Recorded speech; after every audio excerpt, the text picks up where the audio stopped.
రాజమండ్రి మార్కెట్లో అన్ని కల్తీ అని కాంగ్రెస్ నాయకులు డాక్టర్ టీకే విశ్వేశ్వర్రెడ్డి ధ్వజమెత్తారు.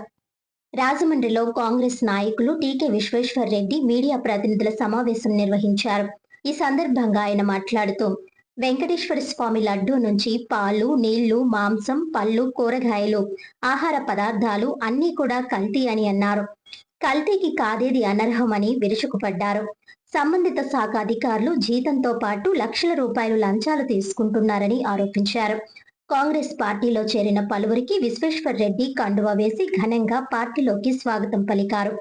ఈ కార్యక్రమంలో కాంగ్రెస్ నాయకులు మార్టిన్, డాక్టర్ రాజేంద్ర తదితరులు పాల్గొన్నారు.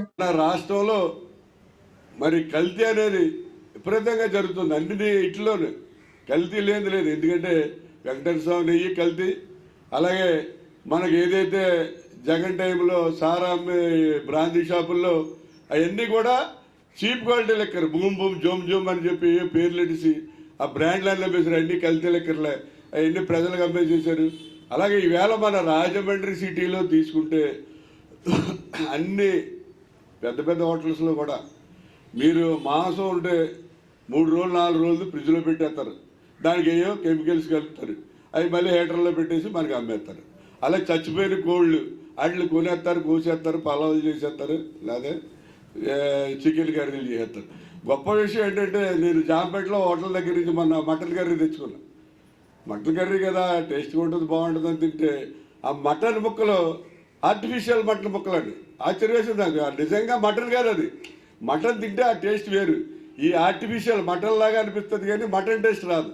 అంటే ఇంత కల్తీ జరిగిపోతుంది. ఈ రాజమండ్రి నగరంలో ఎవరైతే ఫుడ్ సేఫ్టీ ఇన్స్పెక్టర్లు ఉన్నారో వాళ్ళ జీతంతో పాటు నెల నెల వెళ్ళి మామూలు కలెక్షన్ తెచ్చుకుంటున్నారు. జీతం వాళ్ళకి 50 వేలు వస్తే ఈ కలెక్షన్ రూపంలో ఒక్కొక్కడికి ఒక 5 లక్షలు వస్తుంది. ఆ రకంగా కల్తీ జరిగిపోతుంటే అందరికీ తెలుసు. నిన్న పేపర్లో కూడా రాశారు, రాజమండ్రిలో ఏ హోటల్స్లో ఎక్కడ జరుగుతుంది.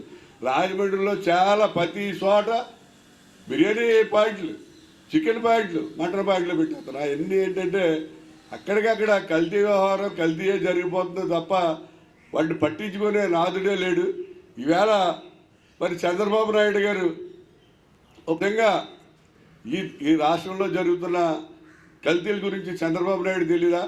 తిరుపతి లడ్డూలో కల్తీ ఎవరు చేశారో దానికి సూత్రధారుడు ఎవరో చంద్రబాబు నాయుడికి తెలియదు తప్ప ఈ రాష్ట్రంలోనూ దేశంలోనూ అందరికీ తెలుసు.